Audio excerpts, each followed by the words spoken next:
Hi everyone, I'm Yusuf. What's up, guys? My name is Yusuf. Ladies and gentlemen, my name is Yusuf. Hey, I'm Yusuf, the person behind Arcade Trilogy. Arcade Trilogy is a C++ project that combines 3 classic games into one single experience. First, tic-tac-toe. Simple, clean, turn-based. You already know the rules. Then Snake. You move, you eat, you grow.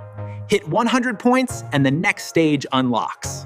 And then the Mario-style platformer, running, jumping, dodging enemies with difficulty that keeps climbing. Now the coding side? That was a completely different game. C++ does not forgive mistakes, segmentation faults, random crashes, bugs that made 0 sense. There were moments I genuinely wanted to stop, just close everything and walk away. But I stayed. And when all 3 games finally linked together and it worked, that feeling was worth every single crash.